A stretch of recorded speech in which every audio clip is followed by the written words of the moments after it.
નમસ્કાર મિત્રો, education with Jignesh ચેનલમાં તમારું સ્વાગત છે અને હું છું જિજ્ઞેસ. મિત્રો, વિદ્યાસહાયક ભરતી 6 થી 8 સામાજિક વિજ્ઞાનમાં 4 તારીખે સાંજે એનો ત્રીજો તબક્કો જે છે એ જાહેર થયો હતો. અને આ ત્રીજા તબક્કામાં જે રીતે આપણે તમને કહ્યું હતું કે 2 કેટેગરીમાં ત્રીજો તબક્કો આવવાની શક્યતા છે, તો એવી રીતે એસટી કેટેગરી અને એસસીબીસી કેટેગરીમાં ત્રીજો તબક્કો જે છે એ જાહેર થયો છે અને કોલ લેટર ઇસ્યુ કરવામાં આવેલા છે. અને આગામી 8 તારીખ અને 9 તારીખના રોજ જિલ્લા પસંદગી માટે ઉમેદવારોને બોલાવવામાં આવેલા છે. તો એસટી કેટેગરી જે છે એસટી કેટેગરીમાં એનો કટઓફ જે છે 66.40 33 સુધીના ઉમેદવારોને કોલ લેટર આપવામાં આવેલા છે અને એસસીબીસીમાં 71.51 13 સુધીના ઉમેદવારોને કોલ લેટર આપવામાં આવેલા છે. તો આ વિડીયોમાં આપણે જોઈશું કે ત્રીજા રાઉન્ડની અંદર જે છે ઉમેદવારો જે છે કેટલા છે, કેટલી જગ્યાઓ બાકી છે અને બંને કેટેગરીમાં જિલ્લા વાઇઝ જગ્યાઓ કેટલી બાકી છે અને પીએચની કેટલી જગ્યાઓ છે એની ચર્ચા આપણે આ વિડીયોમાં કરવાના છીએ. તો અહીંયા તમે જોઈ શકો છો કે સામાજિક વિજ્ઞાન ત્રીજો રાઉન્ડના ઉમેદવારોની વાત કરીએ તો આ કેટેગરી રાઉન્ડ છે. તો અહીંયા ઓપન જે છે એ ઓપન કેટેગરીમાં તમામ જગ્યાઓ જે પૂર્ણ થઈ ગયેલી છે એટલે એનો કોઈ ઉમેદવારોને બોલાવવામાં નથી આવેલા. એસસી કેટેગરીની વાત કરીએ તો એસસી કેટેગરીમાં જે 6 જગ્યાઓ જે બાકી હતી, ફક્ત 6 જગ્યાઓ પીએચ કેટેગરીની છે એટલે એસસી કેટેગરીનો પણ રાઉન્ડ જે છે એ નથી આવેલો. એસટી કેટેગરીની વાત કરીએ તો કુલ ઉમેદવારો જે છે એ 800 જેટલા ઉમેદવારોને ત્રીજા રાઉન્ડમાં કોલ લેટર ઇસ્યુ કરવામાં આવેલા છે અને જે છેલ્લો કેટેગરી નંબર જે છે એ એસટી 919 એટલે કે એસટી કેટેગરીમાં 919 નંબર સુધીના ઉમેદવારો જે છે એ કોલ લેટર ડાઉનલોડ કરી શકશે અને કટઓફ જે છે એ 66.40 છે.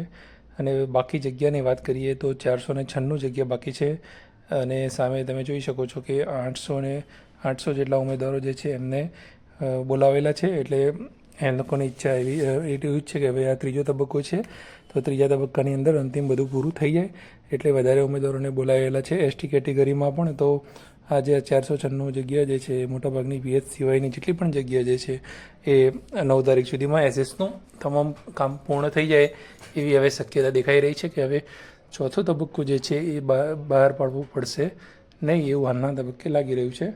આપણે એસસીબીસી કેટેગરીની વાત કરીએ તો ખાસ એસસીબીસી કેટેગરીમાં તો 50 જેટલા ઉમેદવારોને કોલ લેટર આપવામાં આવેલા છે અને આ 50માં જે ઉમેદવાર જે રહ્યો છેલ્લો એમનો કેટેગરી નંબર છે એસસીબીસી 1327 કેટેગરી નંબર સુધીના ઉમેદવારોને બોલાવવામાં આવેલા છે.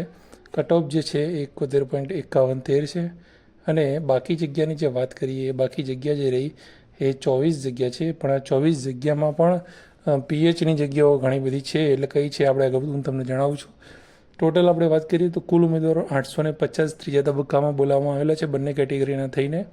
અને ઓલ ઓવર છેલ્લો જે નંબર રહ્યો એટલે કે એસટી કેટેગરીનો છેલ્લો ઉમેદવાર જે રહ્યો એનો જે જનરલ મેરિટ નંબર જે છે એ 10,521 છે. અહીંયા લખેલો છે આપણે. કટઓફની વાત કરીએ તો ઓવરઓલ કટઓફ જે છેલ્લું એસટી કેટેગરીના ઉમેદવારનું જે છે એ લીધું છે આપણે જે 66.40 છે.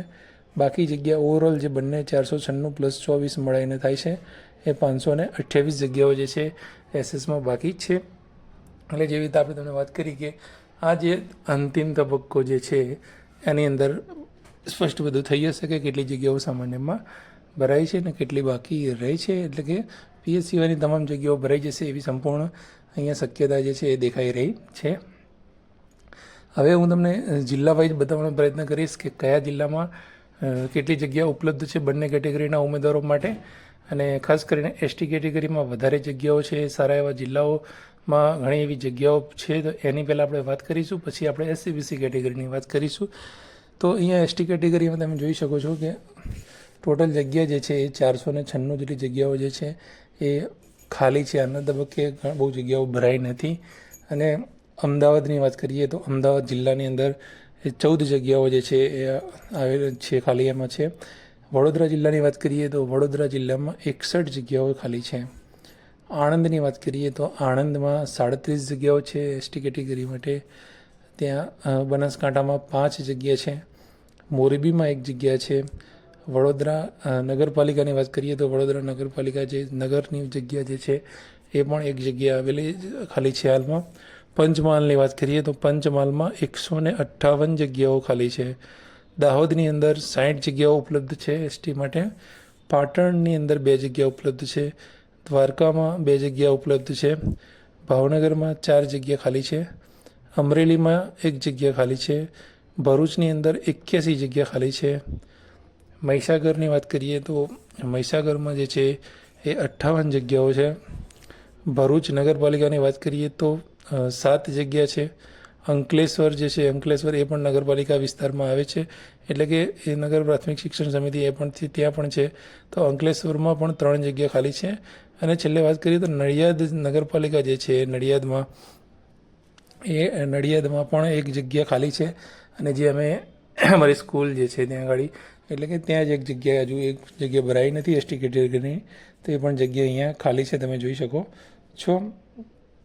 હવે આપણે વાત કરીએ કે એસટી કેટેગરીમાં જે છે મોટાભાગની જગ્યાઓ એ સારા એવા જિલ્લાઓમાં છે, પણ આ જે જગ્યાઓ અમુક જે ખાલી રહી જવાનું કારણ એ જ છે કે અમદાવાદ જેવા જિલ્લા, વડોદરા જેવા જિલ્લા કે ખાસ કરીને એસટી કેટેગરીના જે ઉમેદવાર મિત્રો હોય છે એ દાહોદ જે હોય છે, જે છોટાઉદેપુર જે હોય છે, ભરૂચ નર્મદા બાજુ વધારે એમની વસ્તી જોવા મળે છે. એના કારણે જે ત્યાં સુધી તેમને જ્યાં મળતું હોય છે ત્યાં સુધી તે આ બાજુના જિલ્લા જે છે એટલે કે મધ્ય ગુજરાત કે ઉત્તર ગુજરાત તરફ ઓછું પસંદ કરે છે. હવે જોઈએ એસસી બીસી કેટેગરીમાં કે આ 24 જગ્યાઓ છે, પહેલાં તો કયા જિલ્લામાં છે અને એમાંથી પીએચ કેટલી છે એ પણ હું તમને જણાવી દઉં, એટલે ખબર પડે કે ભાઈ જગ્યાઓ ઉમેદવારોને તો ભલે 50 બોલાવવામાં આવ્યા પણ સામે કેટલી શક્યતા રહેલી છે. તો સુરતની 1 જગ્યા છે, એ સુરતની 1 જગ્યા છે એ પીએચની જ જગ્યા છે. અહીંયા પછી દાહોદની જગ્યાની વાત કરીએ તો દાહોદમાં 11 જગ્યાઓ છે. એ 11 જગ્યામાંથી 2 જગ્યાઓ જે છે એ ઓછામાં ઓછી પીએચની જ છે. એનાથી કદાચ વધુ પણ હોઈ શકે છે, પણ ઓછામાં ઓછી 2 જગ્યા પીએચની જ છે. નર્મદા જિલ્લાની વાત કરીએ તો નર્મદાની 3 જગ્યા જે છે 3 પીએચની છે. આ કન્ફર્મ માહિતી છે કે નર્મદાની 3 પીએચની જગ્યા છે. ત્યારબાદ વાત કરીએ ડાંગ જિલ્લાની તો ડાંગ જિલ્લામાં 5 જગ્યાઓ છે. 5માંથી 1 જગ્યા પીએચની છે, એટલે કે ડાંગ જિલ્લાની 4 જગ્યાઓ અહીંયા ઉપલબ્ધ રહેશે. છોટાઉદેપુરની વાત કરીએ તો છોટાઉદેપુરમાં 4 જગ્યાઓ છે, પણ આ 4 જગ્યાઓ જે છે એ પીએચની છે, બરાબર છે ને.